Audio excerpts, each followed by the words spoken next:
Episode 10 की शुरुआत वहीं से होती जहाँ पिछला एपिसोड खत्म हुआ था। दोया ने ईजू को किडनैप कर लिया था, तो वो ईजू की एक फोटो खींचकर किडनैपर को मिलने बुलाता है और ईजू के फोन को भी ऑन कर देता है, क्योंकि वो जानता था कि ईजू का फोन ट्रैक करके साउंड भी यहाँ आ जाएगा। किडनैपर जगह पे पहुंच जाता है और मास्टर को ढूंढने लगता है। हम देखते हैं दोजे उसके पीछे से आता है, हाथ में एक बेसबॉल बैट पकड़े हुए। किडनैपर पीछे मुड़कर कहता है कि तुम हो मास्टर, क्योंकि दोजे ने कभी अपना चेहरा इसके सामने रिवील नहीं किया था। और ईजू कहा है, क्या तुमने मुझे झूठ बोलकर यहाँ बुलाया? जिसने दोजे गुस्से में कहता है, झूठ तो तुमने मुझसे कहा है बोलकर खींच कर एक बैट मारता है उसके सर पे। तो फ्लैशबैक से हमें पता चलता है कि जब मिस्टर जॉन ने प्रेसिडेंशियल ऑफिस कॉल किया था और मिस्टर कान से शाम को एक मैसेज देने के लिए कहा था, तो उसने मिस्टर कान के नोट से मिस्टर सियोंग का एड्रेस निकाल लिया था। कान के पहुंचने से थोड़ा पहले ही वहाँ पहुंच गया था। तो उसने मिस्टर जॉन और किडनैपर को बहस करते हुए देखा। मिस्टर जॉन किडनैपर से शाम को हर्ट करने से मना करता है, कहता है मैं जानता हूँ तुम ही साउंड के पीछे हो, उसे अकेला छोड़ दो, उसकी कोई गलती नहीं है। तुम्हारे ग्रैंडपा और तुम्हारे पेरेंट्स ने तुम्हें मारना चाहा, तो तुम साउंड से क्यों बदला लेना चाहते हो? जिसम किडनैपर गुस्से में मिस्टर जॉन का गला पकड़ लेता है और कहता है, तुम्हारे इस नकली साउंड ने 20 सालों से मेरी जिंदगी जी है, वो मेरी जगह पे मेरे नाम पे रह रहा है, इसलिए मैं उसे बर्बाद करके छोड़ूंगा, इसलिए मेरे रास्ते में मत आना। ये बोलकर उनका सर फोड़ देता है, घर में आग लगाकर चला गया। इस तरह से दोजे को तभी पता चल गया था कि उसके भाई को मारने वाला साउंड ये किडनैपर ही है। किडनैपर हंसते हुए कहता है कि तो तुमने मुझे पकड़ लिया, तो इसी वजह से तुमने ईजू को किडनैप किया मुझे बाहर लाने के लिए। दोजे से मारने जाता है, लेकिन किडनैपर उस पे भारी पड़ जाता है। वो इसे पागलों की तरह पीटने लगता है, क्योंकि उसकी साइको वाली आदत तो थी। पानी में डुबा डुबा कर भी उसे मारने लगता है, जहाँ उसे दोजे का आईडी मिलता है। इससे वो समझ जाता है कि दोजे साउंड के ऑफिस में ही काम करता है। उसके बाद साउंड यहाँ पहुँचता है तो ईजू को ढूंढने लगता है। अभी वो लेक के अंदर एक बोट के ऊपर काले बैग को देखता है, तो वो भाग कर अंदर आता है। उस बैग के अंदर था दोजे, जो उसे कहता है कि वो यही है। तभी उसे पीछे से कार की आवाज आती है। पर दोजे की कार लेकर जा रहा था, जो साउंड भाग कर बाहर आता है। ईजू को भी होश आ गया था, तो वो किडनैपर की बाल खींचने लगती है। इससे किडनैपर का बैलेंस बिगड़ जाता है और कभी कर ईजू कार से निकल जाती है और साउंड के पास आती है। तभी किडनैपर स्पीड से कार को पीछे लाता है और साउंड ईजू को लेकर साइड में कूद जाता है। फिर किडनैपर को बाहर निकलते उसे पीटने लगता है और उसे कहने लगता है कि आखिर तुम्हें चाहिए क्या? ये नाम या तुम्हारी जगह, तुम चाहो तो ये सब ले लो, मुझे नहीं चाहिए कुछ। किडनैपर कहते हैं कि ईजू को भी मुझे दे दो। साउंड खींच के उसे एक फटका लगाता है। किडनैपर चाकू निकाल के उस पर अटैक करने लगता है। उसे मार नहीं जा रहा था, तभी उसके सामने दोजे आ जाता है। इससे दोजे को चाकू लग जाता है, तो वो किडनैपर यहाँ से भाग जाता है और दोजे की ब्रीथिंग रोकने लगता है। और ईजू एम्बुलेंस एंड पुलिस को कॉल करती है। दोजे उससे सॉरी कहता है कि वो इतने सालों से साउंड को अपने भाई का कातिल समझ रहा था, इसलिए बदला लेने के लिए उसने साउंड के ऑफिस ज्वाइन किया। बाहर से ईजू को धक्का लेने वाला भी यही था, इसलिए उन्हें सॉरी कहता है और बेहोश हो जाता है। कुछ देर बाद एम्बुलेंस आती है और दोजे को हॉस्पिटल ले जाया जाता है। तो साउंड की मां मिस्टर बिग से अपने बेटे को ढूंढने के लिए कहती है। मिस्टर बिग उन्हें डांटते हुए कहते हैं कि उस मॉन्स्टर को क्यों ढूंढना चाहती हो? इन पे तो माँ का ममता जगा हुआ था। तो मिस्टर बिग उन्हें कहते हैं कि क्या तुम उसे ढूंढकर दुनिया के सामने उसे अपना बेटा कहकर एक्सेप्ट कर पाओगी? या जो कांड उसने किया है, अगर वो बाहर आ गया तो सोचा है क्या होगा? इसलिए उसे भूल जाओ, वो बस एक मॉन्स्टर है जिसे हमने पैदा किया है। तो साउंड की मॉम कहती है, पता है ना, तुम ना ही तुम्हारा बेटा, वो भी तुम्हारे बाप चेयरमैन जाम्बो की तरह नहीं बन पाया। वो साउंड की फोटो की ओर इशारा करते हुए कहती है कि कोई और है, ये तुम्हारे बाप पे गया है। तो यहाँ रिवील होता है कि मेल लीड साउंड असल में चेयरमैन बिग जंगो का अपना बेटा है। इसके बारे में किसी को भी पता नहीं था, लेकिन साउंड की माँ ये जानती थी। इस बारे में साउंड की माँ कैसे जानती थी ये हमें आगे पता चलेगा। तो बात अब पुलिस तक पहुँच जाती है। किडनैपर के साथ यानी दोजे को पुलिस अरेस्ट करती है। किडनैपर को ढूंढने के लिए इन्वेस्टिगेशन चालू होती है। पुलिस ने दोजे के सारे कंप्यूटर्स को चेक कर लिया था, क्योंकि सारे हैकिंग वगैरह में यूज हुए थे। ईजू की फोन और कार को हैक किया था दोजे ने,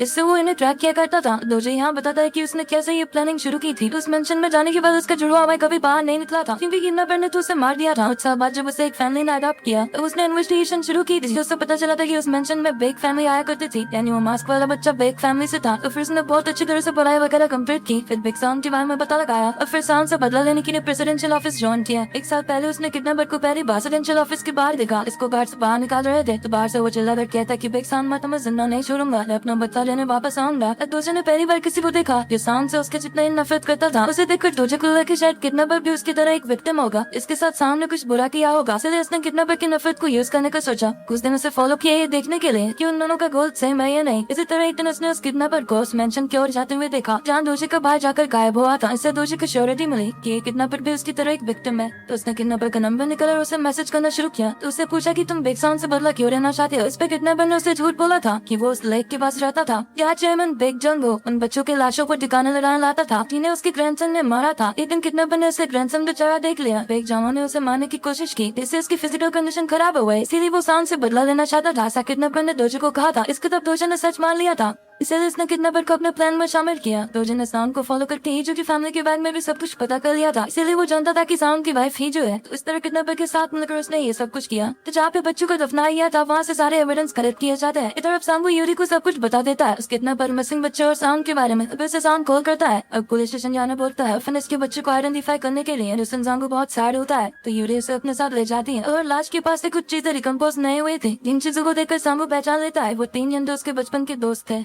इससे वो अपने दोस्तों के फोटोज को देखकर काफी दुखी बैठा होता है। अभी यूरी आकर उसका हौसला बढ़ाते हैं, उसे चेयर अप करती है। तो सांग उसे थैंक यू कहता है उसके दोस्तों के लिए इतना मेहनत करने के लिए और हमेशा उसके बुरे मूड को ठीक करने के लिए। इधर ही जो इना को दूजे किडनैपर और सांग की सारी सच्चाई बताती है, जो उसे अपने बचपन का एक और इंसिडेंट याद आता है। जो वो बहुत छोटी थी, एक दिन उसने अपने भाई को रोता हुआ देखा। इसके पास एक उसके इसका ही लड़का था जो इना को आते हुए देखते ही भाग गया था। इना कहती है मैंने जब सांग को पहली बार देखा तो वो बहुत ही लंबा था, इसलिए मुझे तब नहीं लगा कि वो भागने वाला बच्चा साउंड होगा। जो कहते शायद जैसे तुमने देखा था वो असली साउंड था। इना कहती है असली साउंड को देखने के कुछ दिन बाद ही हमारा कार एक्सीडेंट हुआ था। कहीं हमारे भाई ने उस असली साउंड का चेहरा देख लिया था। इसे बिग फैमिली सबसे छुपा रही थी। तभी ईजू की मॉम यहाँ आ जाती है, जो आकर ईजू को ये सुना रही थी क्योंकि उन्हें तो पता था कि साउंड बेकोयम का अपना बेटा नहीं है। इसलिए वो कहते कि मुझे तो तुम्हारी शादी उस योंगा फैमिली में ही करा देनी चाहिए थी। जो सुना ईजू चुप नहीं रहती, कहती है मुझे रिग्रेट है कि मैंने आपसे प्यार किया। मुझे अब समझ आ गया कि वो प्यार नहीं था। मुझे लगा था कि अगर मैंने आपकी बात मानी तो एक न एक दिन मुझे आपका प्यार और केयर मिलेगा। और अब जब मुझे सच में प्यार हुआ, मुझे समझ आया असली प्यार क्या होता है, क्योंकि आपने कभी मुझसे प्यार नहीं किया। रीजू की माँ तो फिर से उसे ब्लेम करने लगती है कि मैंने ये सब कुछ तुम्हारे लिए किया। रीजू इस बार उन्हें चुप करा देती है और कह देती कि माँ से आपकी कठपुतली नहीं बनूंगी। तो ये बोलकर उन्हें बता देती है। विना कहती है लगता है मुझे समझ आ गया कि वो डीएनए रिपोर्ट मुझे किसने भेजा था। साउंड ने भेजा था, क्योंकि वो जानता था कि मैं ये देखने के बाद उससे शादी कैंसिल कर दूंगी। और मैंने वैसा ही किया था, उसे मैसेज करके शादी कैंसिल करने का था। तब उसने मुझसे सबसे पहले क्या पूछा था जानती हो? या तुम्हारी शादी योंगा फैमिली के बेटे से हो रही है, क्योंकि तुम्हारी माँ ने तुम्हारी शादी योंगा फैमिली के बेटे से फिक्स कर दी थी। तब मैंने उसे बताया था कि वो लड़का कितना बुरा है, इसलिए तब उसने मुझसे कहा था कि शादी तो करी होगी रीजू के साथ। इन करो था कुछ देर बाद जब साउंड घर आता है तो उसे पूरा घर कैंडल लाइट से बड़ा दिखता है। अभी जो साउंड का गिफ्ट किया वो ड्रेस पहनकर बाहर आती है और उसे वैसे ही कॉन्ट्रैक्ट देती है जैसे साउंड ने शादी करते रहे मीजू को दिया था।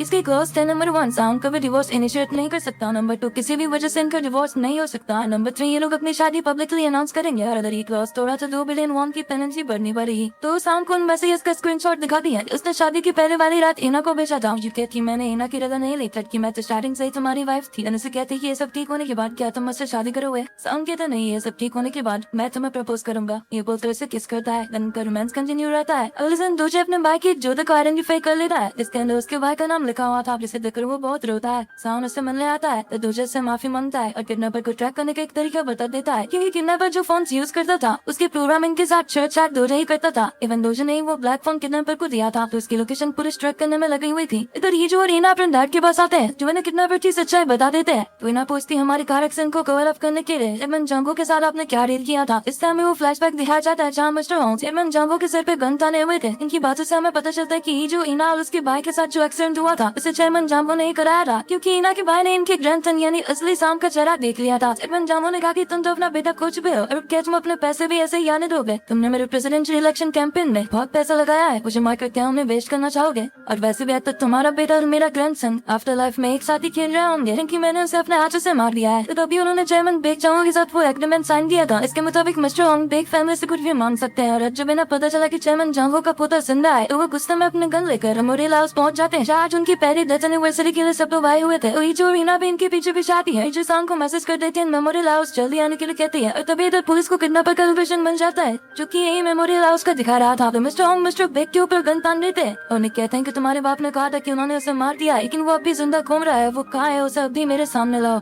तभी वहाँ पास में एक ब्लास्ट होता है, इसे यहाँ बंदौर मच जाती है। सांग की मम्मी एकदम नॉर्मल थी कि उन्होंने यहाँ आते हुए अपने बेटे को यहाँ देख लिया था। उन्होंने आंखों में कुछ इशारा किया, यानी सांग की माँ अब अपने बेटे के साथ मिल चुके थे। इधर पुलिस वाले किडनैपर के लोकेशन के बारे में सांग कंफर्म करते हैं। तो सांग यहाँ पहुँच गया था, तो वो जल्दी से ईजो को ढूंढने के लिए अंदर आता है और उसे ईजो अंदर नहीं मिलती, लेकिन उसे थोड़ी देर में किडनैपर का कॉल आता है। इसने फिर से ईजो को होस्टेज कर लिया था। ईजो के गले पर चाकू रखकर सांग को धमकी देता है ईजो को मारने का। कहता है कि मैं तुझे वैसे ही तड़पाऊंगा, ऐसा तूने मुझे तड़पते हुए देखा था जब वो बुड्ढा मुझे पानी में डुबा कर मार रहा था। सांग ईजो के फोन का लोकेशन देखकर उसके पीछे आने के लिए रेडी हो रहा था। उसे कहता है मैं आ रहा हूँ। ईजो कहती है मत आओ, इस बार मेरी बारी है तुम्हें प्रोटेक्ट करने की। उसे याद रखना कि मैं तुम्हें बहुत ख्याल करती हूँ। ये बोलकर गाड़ी को फुल स्पीड में खाई की ओर ले जाती है। इसके साथ जोर से एक रेलिंग से टकराने की आवाज आती है। ये फोन बंद हो जाता है। इस सीन में हमें नदी से उस कार को उठाते हुए दिखाया जाता है, लेकिन दोनों में से किसी की भी बॉडी नहीं मिलती। जहाँ एक्सीडेंट हुआ तो उस जगह को दिखाया जाता है जहाँ की रेलिंग तोड़कर कार खाई के नीचे बहुत गहरे नदी में गिरी। तो ये पूरा इंसिडेंट न्यूज में आ जाता है। इतना बड़ा चेहरा भी रिवील किया जाता है। इसके बाद साउंड एक प्रेस कॉन्फ्रेंस में बता देता है कि मैं प्रेसिडेंशियल कैंडिडेट बेग उयोंग का बेटा और लेट चेयरमैन बेग जंगो का ग्रैंडसन नहीं हूँ। मेरा नाम मेरी आइडेंटिटी छोटी है, पर जो एक बात सच है वो ये है कि मैं मैरिड हूँ और मेरी वाइफ का नाम है होंग हीजू। इसे उसी आदमी ने किडनैप किया है जो मुझे धमकी दे रहा था। अभी तक उनके बारे में कोई खबर नहीं मिली है। एज ए हस्बैंड मैं आप सभी से रिक्वेस्ट करता हूँ, अगर किसी ने मेरी वाइफ को या किडनैपर को देखा तो प्लीज रिपोर्ट करिए। मेरी वाइफ का नाम है होंग हीजू और वो प्रेसिडेंशियल ऑफिस की साइन लैंग्वेज इंटरप्रेटर है। ये बताकर हीजू की फोटो दिखाता है। ये देखकर यूरी साउंड की कलीग्स हीजू के कलीग्स सभी लोग शॉक्ड होते हैं। उन्हें हीजू की फिक्र होती है। साउंड होते हुए सच झुकाकर हेल्प के लिए रिक्वेस्ट करता है। इसके साथ ही एपिसोड 10 यहीं पे खत्म होता है। मिलते हैं अगले एपिसोड में, तब तक के लिए take care and bye bye.